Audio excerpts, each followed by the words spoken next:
Gémeaux, bienvenue sur le parcours éclairé pour votre tirage sentimental du mois de juin 2023. Allez, nous démarrons avec le point de départ de votre relation. Alors, vous avez la 5 d'épée. 5 énergies de trahison, divergence, abus. Les épées sont les armes physico-mentales qui vous servent dans vos rapports de force, dans vos interactions avec cette personne. Donc la 5 d'épée, elle nous parle de trahison. Au sens général, on voit un personnage qui a pris 2 nouvelles épées au détriment de 2 autres, qui appartenaient aux personnes qu'on voit en arrière-plan et qui s'en vont désabusées et qui semblent être voilà, les victimes de cette trahison. Là. Donc semble-t-il que, voilà, au point de départ de votre relation, vous avez peut-être dû faire un choix. Peut-être tourner le dos, possiblement, à des personnes. Donc peut-être que vous étiez dans un type de relation interdit. Donc en vous lançant, vous avez dû prendre parti, mettre des croix sur certaines personnes. Que ce soit des personnes de votre famille, peut-être des amis. Peut-être que vous vous mettez, pour certains d'entre vous, avec une personne qui n'était pas à vous, qui était peut-être déjà dans une relation, ou peut-être que c'était vous qui l'étiez.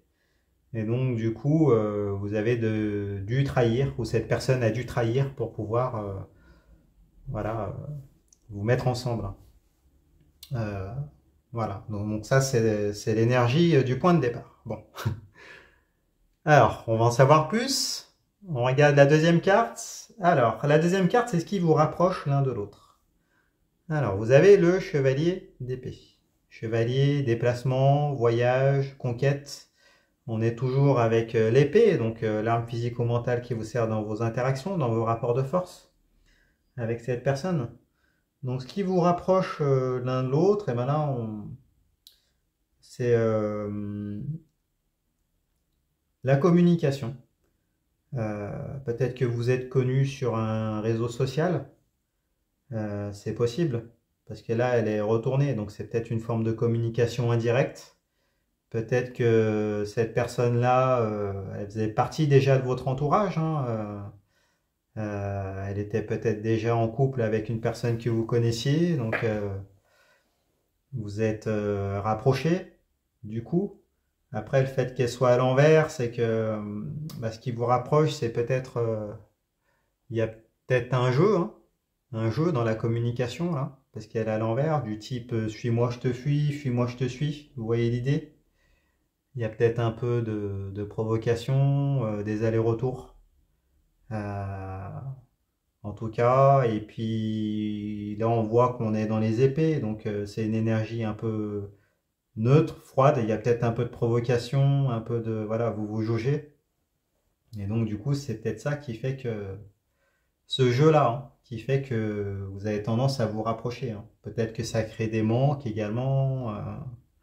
Vous étiez peut-être auparavant dans une certaine routine, et là le fait de communiquer avec quelqu'un, euh, voilà, il y a un jeu de séduction qui est présent et donc du coup qui peut créer un rapprochement, possiblement.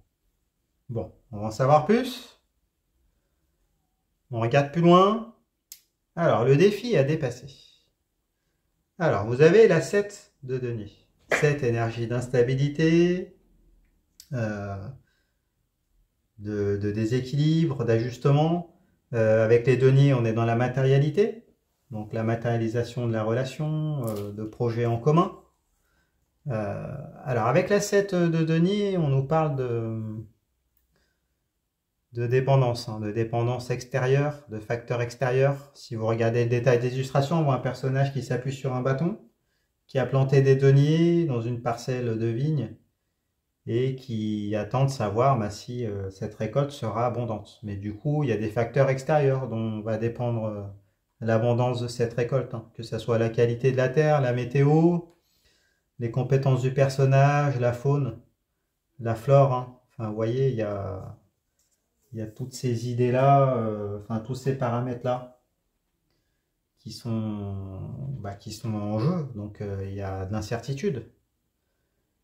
Et donc, du coup, bah, là, le défi à dépasser, bah, ça va être dépasser cette incertitude, hein, parce que, bon, sachant que le point de départ, ça a été une trahison, également, c'est toujours problématique de se mettre avec quelqu'un qui a trahi pour vous, parce que la question, bah, elle est légitime, hein, de savoir si à son tour, cette personne-là va vous trahir. À nouveau, si c'est vous qui avez trahi, c'est peut-être cette personne-là qui a des peurs. En tout cas, vous mettre ensemble impliquerait bah, de miser, de prendre un pari et voilà, avec de l'incertitude liée à des facteurs extérieurs, hein, à la relation. Donc, bon, allez-vous prendre ce pari ou pas?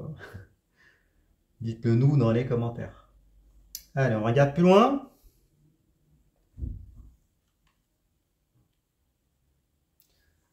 Alors, la quatrième carte, c'est ce qui vous lie l'un à l'autre. Vous avez la 2 de bâton, 2 énergies de défi. Les bâtons, ce sont les flux énergétiques vitaux, ce qui nous anime, ce qui se consume. Donc pour vous, la sexualité, les désirs, les motivations, les aspirations communes. Alors avec la 2 de bâton, on nous parle d'un choix à faire entre deux désirs, deux perspectives. On voit un personnage qui s'apprête à laisser un bâton derrière lui, hein, donc laisser le passé derrière, et qui s'apprête à prendre un autre bâton qui va lui servir de bâton de pèlerinage, hein, pour partir à la conquête du monde qu'il tient dans la main.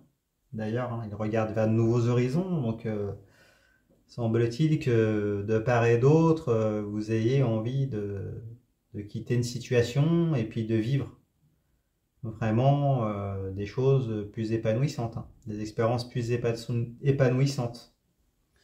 Et donc vous sentez qu'avec cette personne qui a l'air un peu aventurière, hein, il y a possibilité de pouvoir vivre des expériences qui pour l'instant vous étaient inconnues.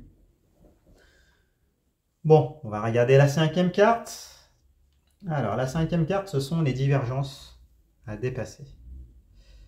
Alors, vous avez la tempérance, arcane majeure. Alors, la tempérance, elle nous parle symboliquement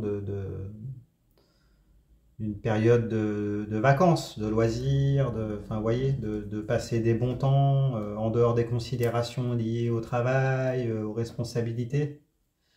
La tempérance, elle parle de guérison également, hein. Bon, du coup, c'est lié aux vacances, hein, la prise de recul pour se régénérer, du coup.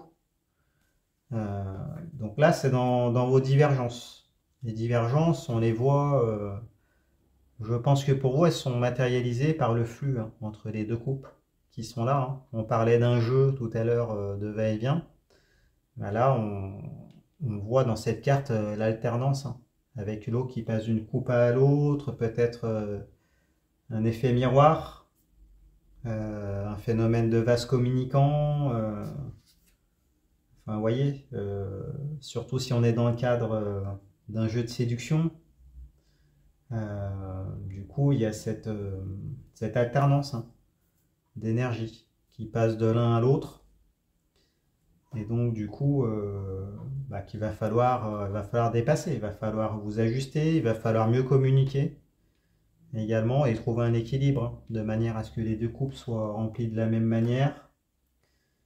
Et puis peut-être qu'il y a un travail sur d'anciennes blessures également, parce que la tempérance, elle nous parle de régénération, donc bon, attention à la relation pansement, hein, du coup.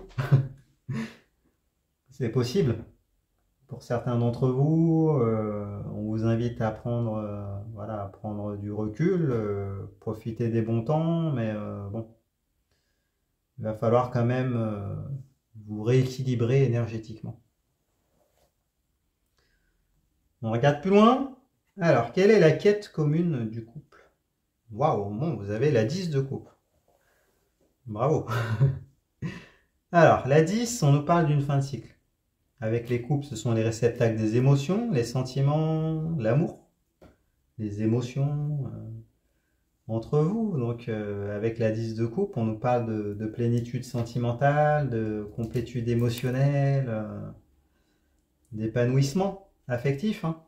Symboliquement, on voit une famille qui a une maison et qui a une descendance et qui est présente là devant un grand lever de soleil, donc avec beaucoup d'ondes positives.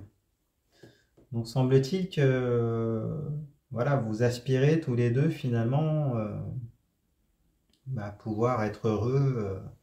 Peut-être que vous avez eu un coup de foudre, hein, c'est pour ça que vous avez trahi pour aller vers cette personne, ou que l'autre a trahi pour aller vers vous. Et peut-être que comme il y a ce coup de foudre, donc du coup il y a des problèmes dans la communication, parce que du coup ça réveille des peurs. Possiblement, vous vous posez la question de savoir si vous vous lancez ou pas, il y a des insécurités. Est-ce que vous allez tout miser ou pas pour cette personne? En même temps, on voit qu'il y a des désirs, des aspirations communes, hein, donc ça doit matcher du point de vue physique également. Vous avez l'impression que vous allez voilà, vous changer de dimension, que cette personne-là va vous faire vivre des choses que vous n'avez pas expérimentées jusqu'alors.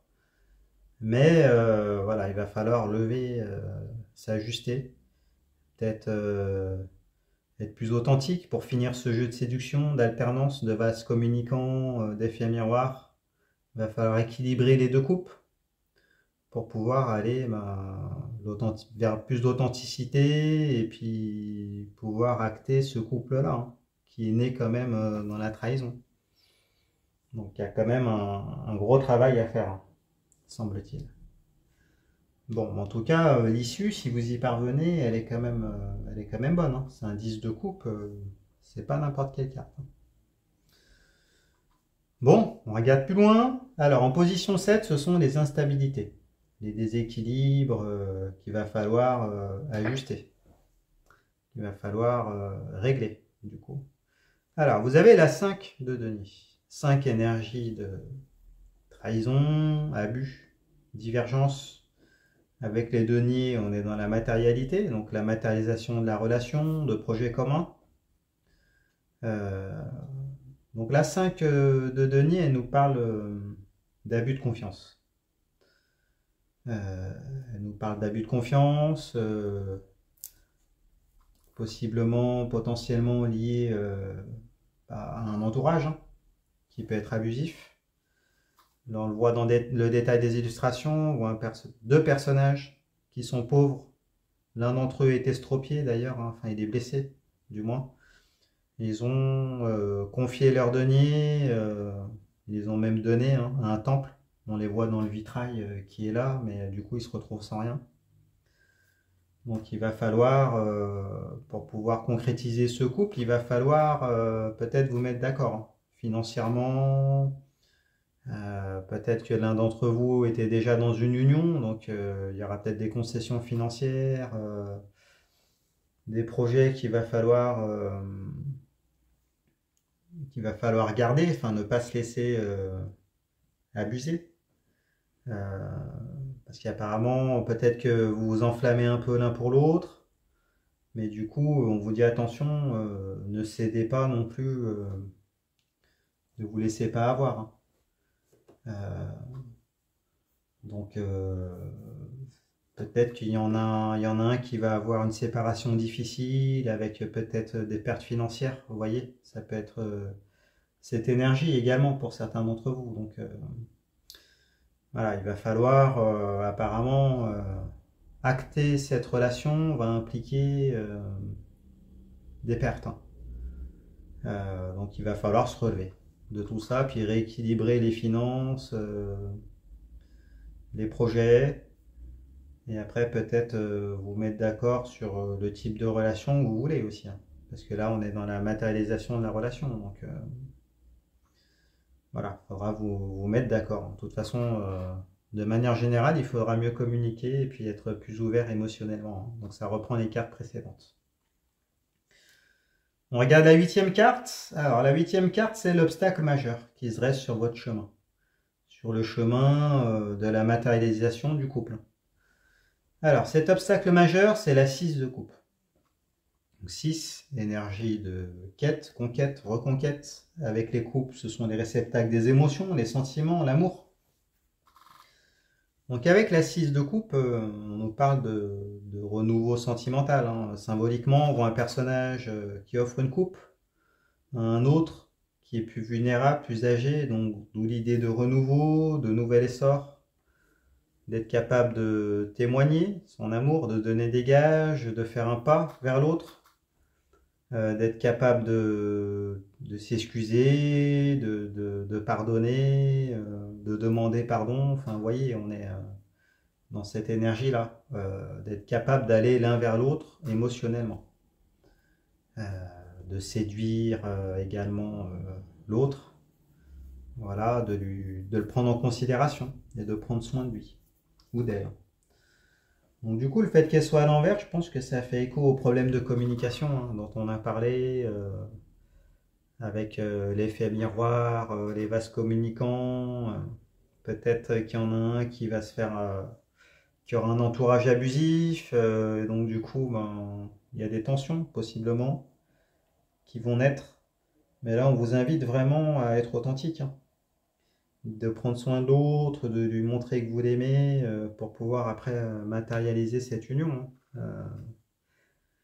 Et d'être capable de prendre sur soi, d'être authentique et puis véritable, hein. Voilà, pour pouvoir être capable de pouvoir entretenir la flamme, hein, les émotions et les sentiments entre vous. Alors, neuvième carte, quelle sera la clé pour pouvoir réussir tout ça et puis réussir cette relation? Alors, vous avez la mort, l'arcane majeure. Alors, la mort, elle nous parle de transformation.